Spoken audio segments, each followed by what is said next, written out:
AML en action, stratégie et enjeux dans l'immobilier, la crypto et la banque. Aujourd'hui, nous allons explorer comment identifier et traiter des situations à haut risque en conformité avec les régulations AML. Le blanchiment d'argent et le financement du terrorisme sont des menaces majeures pour l'intégrité du système financier. Les criminels exploitent les failles de la réglementation pour dissimuler l'origine de fonds illicites. Dans cette présentation, nous allons analyser 3 scénarios concrets. L'immobilier. Un secteur prisé pour blanchir des capitaux. Les crypto-monnaies, un outil facilitant l'anonymat et la dissimulation. Les banques, exposées aux risques liés au PEP et aux juridictions à haut risque. Voyons comment identifier ces risques et appliquer les bonnes pratiques AML. Un client souhaite acheter plusieurs biens immobiliers en cash via une société offshore et refuse de révéler l'identité de son bénéficiaire effectif. Ce type de transaction peut être un signal d'alerte important. Regardons les étapes essentielles pour détecter un éventuel cas de blanchiment. Première étape, les vérifications obligatoires. Selon la directive AML 5 et 6 et la CSSF 12-02, l'identification de l'UBO est une obligation légale. Vérifiez si l'acheteur ou la société sont listés dans le registre des bénéficiaires effectifs, RBE, au Luxembourg. Identifiez si la société offshore provient d'une juridiction opaque comme les Émirats arabes unis, le Nigeria ou la Turquie. Si l'UBO reste inconnu, cela constitue un red flag sérieux. Deuxième étape, l'examen de la structure de la société. Analysez les actionnaires et la structure de l'entreprise dans les registres officiels. Identifiez les prête-noms ou les changements récents de directeur, qui sont souvent utilisés pour masquer le véritable propriétaire.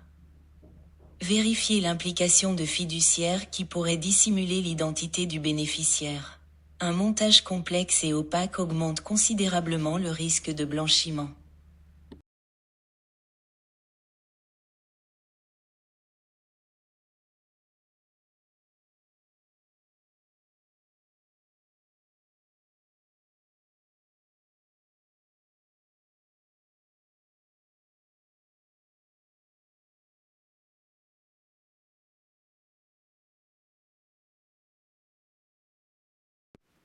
Troisième étape, les vérifications complémentaires. Consultez la presse et les bases de données pour identifier des liens avec des affaires criminelles.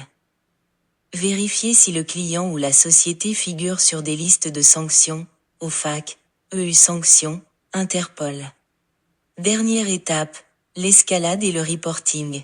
Informez immédiatement le MLRO.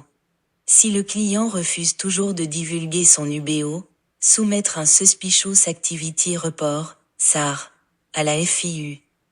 Le secteur immobilier est l'un des canaux les plus utilisés pour le blanchiment d'argent. Les signaux d'alerte dans l'immobilier sont nombreux: paiement en espèces, transactions répétitives, sur- ou sous-valorisation des biens, ou encore recours à des sociétés offshore.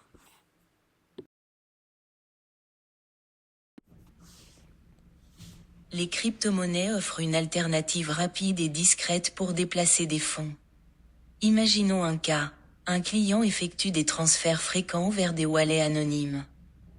Son comportement semble suspect, mais il n'y a pas de preuve directe. Que faire? Première étape, analyser les transactions.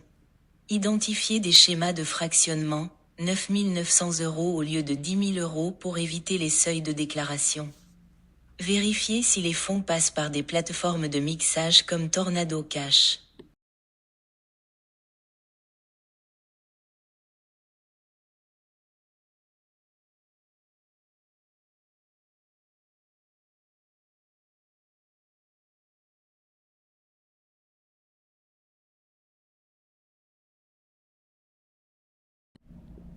Deuxième étape, le KYC et l'examen du profil du client. Comparer son activité avec ses revenus déclarés et son pays de résidence. Vérifier si les wallets de destination sont liés à des entités à risque. Troisième étape, les vérifications externes. Recherche OSINT pour voir si le client est cité dans des affaires criminelles. Vérification de liste de sanctions et base de données réglementaires.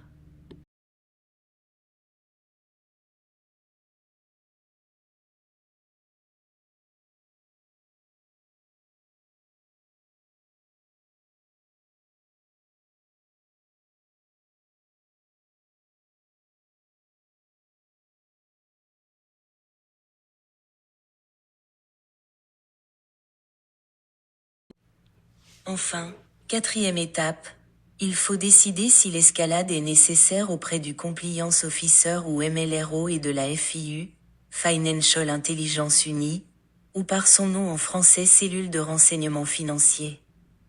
Les crypto-monnaies présentent un risque accru en raison de leur anonymat et de la rapidité des transactions. Elles sont utilisées pour financer des activités illicites, notamment le terrorisme. Une vigilance accrue est donc essentielle.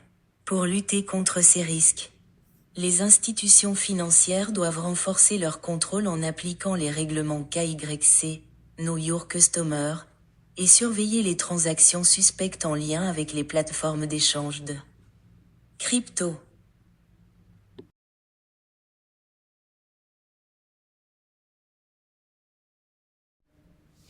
Les banques sont en première ligne dans la lutte contre le blanchiment d'argent, mais que faire lorsqu'un collègue accepte des documents de KYC incomplets pour un client PEP? Première étape. Identification des failles dans le KYC. Vérifier les documents et l'origine des fonds. S'assurer que les revenus sont cohérents avec le train de vie du client. Identifier les signaux d'alerte dans le justificatif fourni.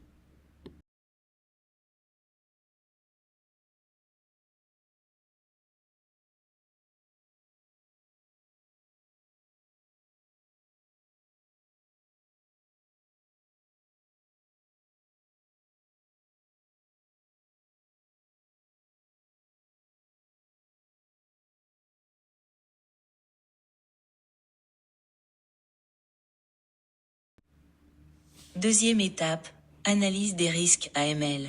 Vérifier si le pays d'origine du PEP figure sur la liste des juridictions à haut risque de la FATF.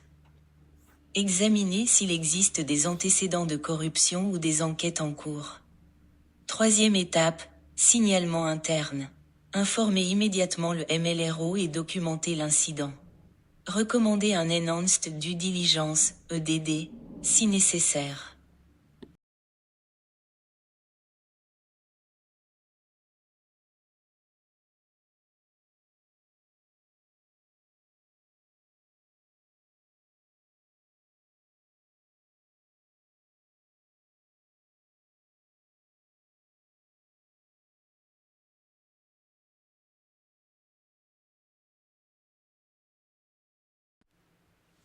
Dernière étape, escalade réglementaire.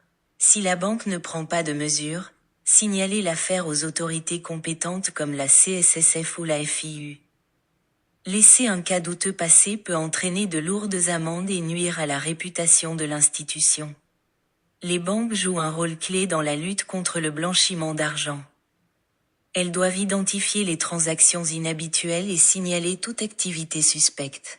Exemple, transferts internationaux fractionnés, utilisation de comptes tiers et flux financiers incohérents.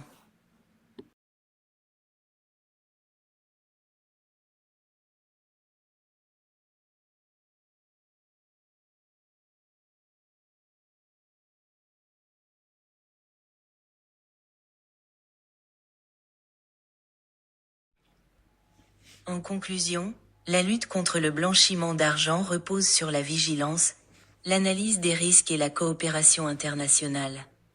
Chaque acteur, qu'il soit dans l'immobilier, la finance ou les cryptos, a un rôle à jouer. La formation et l'utilisation d'outils dédiés sont essentiels pour prévenir les abus. Soyons proactifs dans l'identification des risques et la mise en œuvre de stratégies anti-blanchiment. Merci d'avoir suivi cette présentation. Si vous avez des questions ou souhaitez approfondir certains points, n'hésitez pas à échanger avec moi. N'oubliez pas de vous abonner à la chaîne et d'activer la cloche pour ne manquer aucune mise à jour sur les réglementations AML et la conformité des entreprises. À bientôt.